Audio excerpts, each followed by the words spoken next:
industry right. దేశీయంగా ప్రతి 45 రోజులకు ఒక విమానాశ్రయాన్ని ప్రారంభిస్తున్నామని కేంద్ర మంత్రి రామ్మోహన్ నాయుడు తెలిపారు. విమానయాన రంగానికి ప్రభుత్వం అత్యంత ప్రాధాన్యతనిస్తుందని వివరించారు. విశాఖలో జరిగిన CII వార్షిక సమావేశంలో కేంద్ర మంత్రి పాల్గొన్నారు. ఈ సందర్భంగా మాట్లాడుతూ ఎన్డీఏ హయాంలో దేశీయంగా విమానాశ్రయాల సంఖ్య 167కు చేరిందన్నారు. ఆంధ్రప్రదేశ్, తెలంగాణ రాష్ట్రాల్లో పలు కొత్త విమానాశ్రయాల పనులు వేగంగా జరుగుతున్నాయన్నారు. ఉడాన్ స్కీమ్ ద్వారా సామాన్యుడికి విమాన ప్రయాణం అందుబాటులోకి వచ్చిందన్నారు. స్వదేశీ తయారీ విమానాలు అందుబాటులోకి వస్తే డొమెస్టిక్ సర్వీసులు మరింత విస్తృతమవుతాయని తెలిపారు. భారత్ సుస్థిరమైన వృద్ధిని ప్రపంచ దేశాలు ఆసక్తిగా గమనిస్తున్నాయని కేంద్ర మంత్రి పేర్కొన్నారు. ప్రపంచంలోనే సురక్షితమైన దేశంగా భారత్ నిలిచిందని వివరించారు. It's a great honour for me to participate in the CII annual meeting. దీనికి చైర్గా ఉన్నటువంటి మురళీకృష్ణ గారికి, అలాగే CII మెంబర్స్కి, అలాగే సదర్న్ చైర్ నుంచి ముథూత్ గారు వచ్చారు, వాళ్ళకి, ఇందులో పార్టిసిపేట్ చేసిన ప్రతి ఒక్కరికి కూడా నా ధన్యవాదాలు తెలియజేసుకుంటున్నాను. CII అంటే మన భారతదేశంలోనే ఒక ప్రముఖమైనటువంటి సంస్థ. ఇండస్ట్రీకి, అలాగే గవర్నమెంట్స్కి పాలసీ మేకింగ్లో, రిఫార్మ్స్లో, అలాగే పబ్లిక్ తాలూకా ఫీడ్బ్యాక్ తీసుకొని గవర్నమెంట్స్ కూడా రైట్ అప్రోచ్లో వాళ్ళ యాక్టివిటీస్ని కూడా ప్రమోట్ చేయడానికి CII ఎన్నో సంవత్సరాల నుంచి అటు కేంద్ర ప్రభుత్వం తీసుకున్నా, రాష్ట్ర స్థాయిలో ప్రభుత్వాలు తీసుకున్నా చాలా సపోర్ట్ చేశారు. అందుకనే మన ముఖ్యమంత్రి వర్యులు చంద్రబాబు నాయుడు గారు కూడా CII అంటే అపారమైనటువంటి నమ్మకం, గౌరవం కూడా. దాన్ని మళ్ళీ కూటమి ప్రభుత్వం వచ్చిన తర్వాత CII తాలూకా హెల్ప్ తీసుకొని మన రాష్ట్రంలో మన విజన్ ఏదైతే స్వర్ణాంధ్రప్రదేశ్ 2047, మన 100 సంవత్సరాల స్వతంత్ర భారతదేశం నాటికి మన భారతదేశం వికసిత్ అవ్వాలి, అలాగే మన ఆంధ్రప్రదేశ్ కూడా స్వర్ణాంధ్రప్రదేశ్గా తయారవ్వాలని ప్రధానమంత్రి మోదీ గారు, అలాగే మన ముఖ్యమంత్రి చంద్రబాబు నాయుడు గారి తాలూకా ఆలోచన ఏదైతే ఉందో దానికి ప్లానింగ్లో, ఎగ్జిక్యూషన్లో, పబ్లిక్ నుంచి, ఇండస్ట్రీ నుంచి సపోర్ట్లో CII ఒక ప్రధాన పాత్ర పోషిస్తుంది. దానికి సంబంధించి చంద్రబాబు నాయుడు గారు మల్టిపుల్ ఫోరమ్స్లో CIIని కూడా ఎంకరేజ్ చేస్తున్నారు. మీకు కూడా గుర్తుండుంటుంది, గతంలో చాలా సక్సెస్ఫుల్గా మనం నిర్వహించినటువంటి ఇన్వెస్ట్మెంట్ సమ్మిట్ విశాఖపట్నంలో జరిగింది. ఆ సమ్మిట్కి దేశం నుంచే కాదు ప్రపంచం నుంచి పెద్ద పెద్ద కంపెనీలు కానీ, అంబాసిడర్స్ కానీ, డెలిగేషన్స్ కానీ అందులో వచ్చి పార్టిసిపేట్ చేశారు. దానికి రూపకల్పన కూడా CII మనకి హెల్ప్ చేసింది. విశాఖపట్నం ఎకనామిక్ రీజన్ ఏదైతే ఈరోజు అనౌన్స్ చేశామో అందులో కూడా దాని పాలసీ ప్లానింగ్లో CII హెల్ప్ చేసింది. స్వర్ణాంధ్రప్రదేశ్ 2047 డాక్యుమెంట్లో చేయడానికి కూడా CII హెల్ప్ చేస్తుంది. సో CII మన ప్లానింగ్ ప్రాసెస్లో చాలా ముఖ్యంగా వాళ్ళ తాలూకా సజెషన్స్ అన్ని కూడా తీసుకొని చేస్తున్నాం. అందులో ఈరోజు కూడా స్వర్ణాంధ్ర 2047 థీమ్తో రాష్ట్రంలో ఉన్న మెంబర్స్ అందరితో పాటు ఈ యాన్యువల్ మీటింగ్ జరిగింది. చాలా ఉత్సాహంగా ఉన్నారు. ఒక పెద్ద మార్పు మనం ఆంధ్రప్రదేశ్లో చూసాం. కూటమి ప్రభుత్వం వచ్చిన తర్వాత ప్రజల్లో విశ్వాసం పెరిగింది, నమ్మకం పెరిగింది. మరి ముఖ్యంగా ఇందులో నేను ఈరోజు వాస్తవంగా గర్వించదగ్గ విషయం ఏంటంటే ఉత్తరాంధ్రలో పరిస్థితులు ఏ రకంగా మెరుగుపడ్డాయన్న దానికి ప్రత్యేక ఉదాహరణ మనం CII చేస్తున్న కార్యక్రమాలు కావచ్చు, ప్రభుత్వం చేస్తున్న కార్యక్రమాలు కావచ్చు, అవి ప్రస్తావించాలి. మనకి సోమవారం చంద్రబాబు నాయుడు గారి ఆధ్వర్యంలో ఆర్సిలార్ మిత్తల్ స్టీల్ ప్లాంట్ సుమారు 80,000 కోట్ల రూపాయలతో ఫేజ్ 1లో అది కూడా ఈరోజు స్టార్ట్ చేస్తున్నాం. ఆ ప్రాజెక్టుని చేయాలనంటే కేవలం రాష్ట్రం తాలూకా ప్రతిపాదన కాదు, కేంద్రం నుంచి కూడా ఎన్నో అప్రూవల్స్, ఎంతో సహకారం కావాలి. అంటే రాష్ట్రం, కేంద్రం డబుల్ ఇంజిన్ సర్కార్గా పనిచేయడానికి ప్రధాన ఉదాహరణ మన ఆర్సిలార్ మిత్తల్ స్టీల్ ప్లాంట్. దానితో పాటు భోగాపురంలో ఎయిర్పోర్ట్ జూన్ కల్లా పూర్తి చేస్తున్నాం. డిసెంబర్కి పూర్తి కావాలి, కానీ ఛాలెంజ్గా తీసుకొని 6 months అహెడ్గా పూర్తి చేస్తున్నాం. మా శ్రీకాకుళం జిల్లాలో మూలపేట పోర్ట్ వస్తుంది, శరవేగంగా పనులు జరుగుతున్నాయి. దానికి అప్రూవల్స్ కావాలంటే కేంద్రం నుంచి సాల్ట్ ల్యాండ్ అప్రూవల్స్ కూడా తీసుకొని వచ్చి ట్రంక్ ఇన్ఫ్రాస్ట్రక్చర్ బిల్డ్ చేసి అది కూడా పూర్తి చేస్తున్నాం. నక్కపల్లిలో బల్క్ డ్రగ్ పార్క్ కానీ, అలాగే MSME పార్క్స్ కానీ, అలాగే ముఖ్యంగా గూగుల్ తాలూకా AI data centre investment $15 billion. Google లాంటి సంస్థ ఎన్నో దేశాలు వాళ్ళకి ఆహ్వానించినప్పటికీ కూడా మన దేశం వచ్చి మన దేశంలో ఉత్తరాంధ్ర ప్రాంతం విశాఖపట్నం వాళ్ళు ఎంచుకోవడం అనేది చంద్రబాబు నాయుడు గారి మీద, కూటమి ప్రభుత్వం మీద ఎంత నమ్మకం ఈరోజు పెద్ద కంపెనీలు, విదేశీ కంపెనీలు, ప్రపంచంలో ఉన్న కంపెనీలు చూపిస్తున్నాయనడానికి అది ఉదాహరణ. TCS, కాగ్నిజెంట్, మన లోకేష్ అన్న గారి ఆధ్వర్యంలో పెట్టుబడులు, ఉద్యోగాలు అన్ని కూడా మన రాష్ట్రానికి వస్తున్నాయి. ప్రభుత్వం తాలూకా లక్ష్యం 22 లక్షల కోట్ల ఇన్వెస్ట్మెంట్లు తీసుకొని వచ్చి గ్రౌండ్ చేసి తద్వారా 20 లక్షల ఉద్యోగాలు రాష్ట్రంలో తీసుకొని రావాలనేది మా కమిట్మెంట్. ఆ కమిట్మెంట్ ని నిలబెట్టుకుంటున్నాం. అలాగే మరో సైడు గవర్నమెంట్ నుంచి చేయాల్సిన కార్యక్రమాలు సూపర్ 6 కూడా చాలా బ్రహ్మాండంగా జరుగుతున్నాయి. మొట్టమొదట 16,000 ఉద్యోగాలు డిఎస్సితో మొదలుపెట్టి లోకేష్ అన్న గారు ప్రతి ఏటా కూడా జాబ్ క్యాలెండర్ అనౌన్స్ చేస్తామని ధైర్యంగా ప్రజలకు ఇచ్చినటువంటి మాట ప్రకారం మళ్ళీ 10,034 ఉద్యోగాలకి జాబ్ నోటిఫికేషన్స్ కూడా ఇవ్వడం జరిగింది. మరొక 5 months లో అది కూడా అంచెలంచెలుగా డిఫరెంట్ కేటగిరీస్లో అవన్నీ కూడా చేస్తున్నాం. అంటే గవర్నమెంట్, రాష్ట్ర ప్రభుత్వం ప్రజల్లో నమ్మకం క్రియేట్ చేస్తూ ప్రజలని మమేకం చేసుకుంటూ అన్ని కార్యక్రమాల్లో ముందుకు నడిపిస్తున్నాం. మనకి ఇండస్ట్రీ అలాగే పబ్లిక్ ఈ రెండు చాలా ఇంపార్టెంట్ సెక్టర్స్. ఇండస్ట్రీ సైడ్ నుంచి సిఐఐ చేస్తున్నటువంటి కాంట్రిబ్యూషన్ కి మరొకసారి ఇందాక మీటింగ్ ద్వారా తెలియజేశాను, ఇప్పుడు మీడియా ద్వారా కూడా తెలియజేస్తున్నాను. వాళ్ళ కాంట్రిబ్యూషన్ కి నిజంగా ధన్యవాదాలు.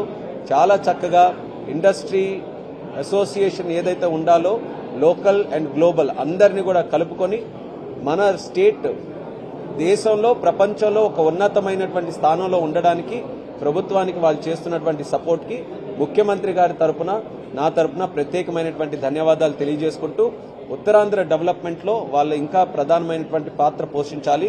శ్రీకాకుళం పార్లమెంట్ సభ్యుడిగా కూడా నేను ఉన్నాను కాబట్టి సిఐఐకి నా కోరిక ఏంటంటే ఎలా అయితే పట్టణాల్లో మనం ఈ సిఐఐ సదస్సులు చేస్తున్నామో Tier 2 సిటీస్లో Tier 3 సిటీస్లో గ్రామీణ ప్రాంతాల్లో కూడా సిఐఐ కనబడాలి. ఇప్పుడు విమెన్ ఎంటర్ప్రెన్యూర్షిప్ మీరు కూడా చూశారు. ప్రతి ఇంటికి కూడా ఒక ఎంటర్ప్రెన్యూర్ ని క్రియేట్ చేయాలనేది చంద్రబాబు నాయుడు గారి లక్ష్యం. ఆ ఎంటర్ప్రెన్యూర్షిప్ క్రియేట్ చేయాలనంటే అవగాహన పెరగాలి. సామాన్యుల్లో, కామన్ మ్యాన్ లో, విమెన్ ఎంటర్ప్రెన్యూర్స్ లో, యూత్ లో వాళ్ళు కూడా ఉద్యోగాల్ని అన్వేషించే బదులు వాళ్లే ఒక కంపెనీ తయారు చేసి ఒక ఐడియాను ముందుకు నడిపించే స్థాయికి మన రాష్ట్రంలో ఉన్నటువంటి యువకులు ఎదగాలి. అది జరగాలనంటే చంద్రబాబు నాయుడు గారి తాలూకా విజన్ ని మనం సాకారం చేసుకోవాలనంటే సిఐఐ దాంట్లో ప్రధాన పాత్ర పోషించాలి. సో అది కూడా వాళ్ళందరికీ కూడా రిక్వెస్ట్ చేస్తున్నాను. ఇంకా డిస్ట్రిక్ట్ స్థాయిలో, మండల స్థాయిలో కూడా సిఐఐ మంచి సదస్సులు పెట్టి మన రాష్ట్రాన్ని ఆంటర్ప్రెన్యూర్షిప్ స్టేట్ గా ఇంకా ఎంకరేజ్ చేయడానికి వాళ్ళందరూ సపోర్ట్ చేయాలని తెలియజేసుకుంటూ ఈరోజు ఈ కార్యక్రమంలో పార్టిసిపేట్ చేసినందుకు ఎంతో ఆనందంగా ఉంది. సిఐఐకి మరొకసారి నా ధన్యవాదాలు.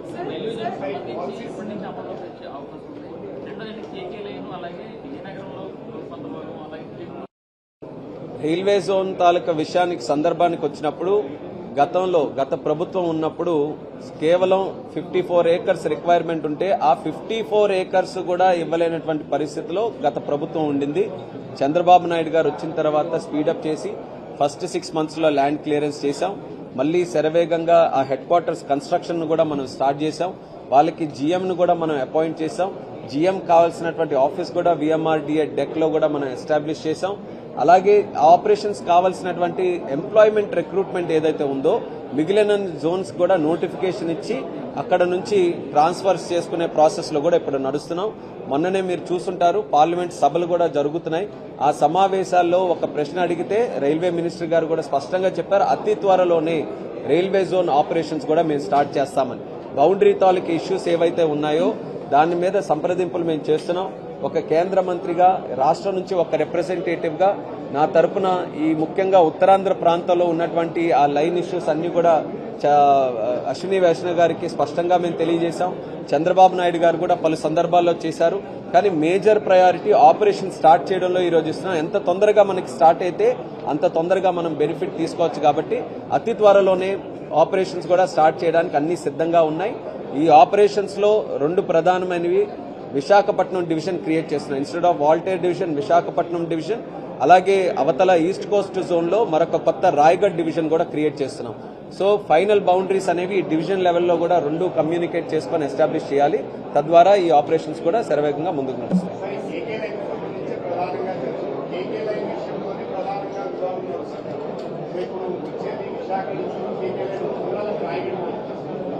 ఇంకా డిస్కషన్ లోనే ఉంది. అది రైల్వే మినిస్టర్ గారి ఆధ్వర్యంలో డిస్కషన్స్ అన్ని కూడా జరుగుతున్నాయి.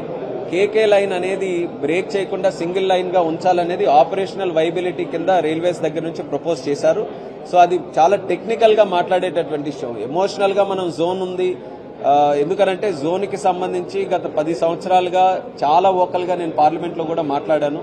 అది మేజర్ గా ఒక ఐడెంటిటీని మనం ఎస్టాబ్లిష్ చేసుకోవాలి. మన ఏరియాకి కూడా రైల్వే పరంగా ఒక స్ట్రెంగ్త్ ఇవ్వాలని మనం రిక్వెస్ట్ చేశాం. కేకే లైన్ అనేది మోర్ ఈ కార్గోకి సంబంధించినటువంటి ఒక లైన్, దాన్ని బ్రేకప్ చేయకూడదని రైల్వేస్ ఏదైతే ప్రపోజ్ చేశారో దానికి ఇంకా రైల్వే మినిస్ట్రీలో చర్చ జరుగుతుంది.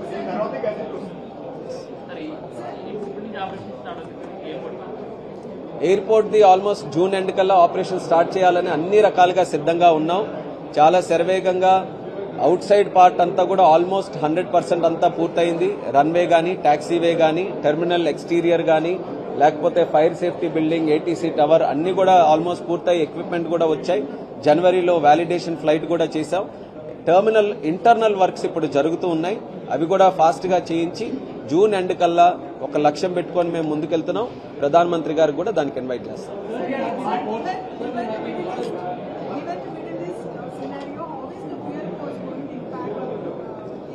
See, in terms of ATF prices are decided every first of every month. So the impact might be visible from April 1st, but we are continuously engaging with the airlines.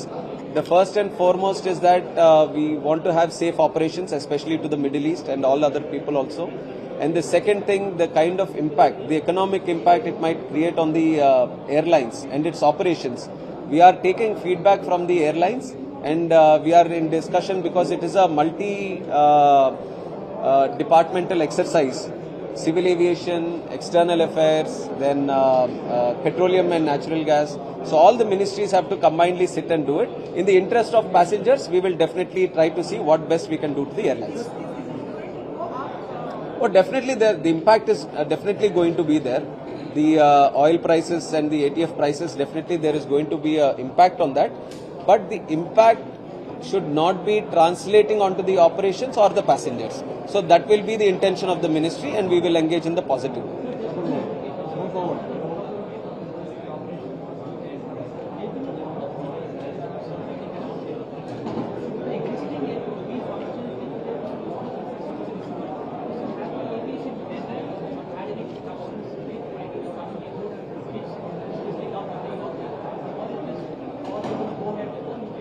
We are going ahead with the new airport, and the interesting point that I want to mention, when the new airport was envisioned, the agreement itself says that all the operations in the old airport are going to move. So it is with that idea the new airport is created. So in terms of viability, it would be better that all operations shift there. But the challenge here is the road connectivity to that airport, and the government, both the state government and central government, is putting special focus on that.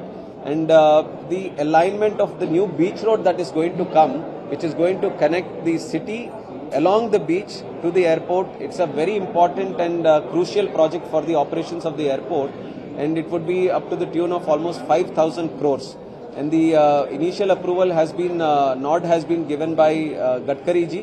DPR is under the planning, DPR is presently happening, the alignment is presently happening, and very soon we are going to ground that project also.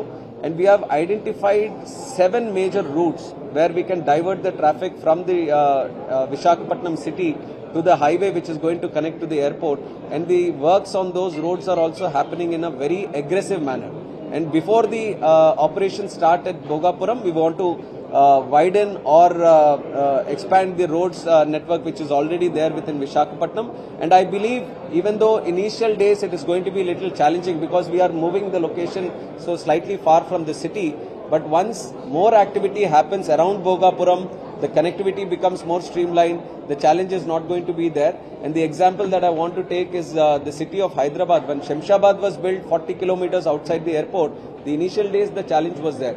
But now today you are seeing the city also moving towards Shamshabad, and everyone feels it's convenient to travel there. So similar situation is going to unfold in Vizag also.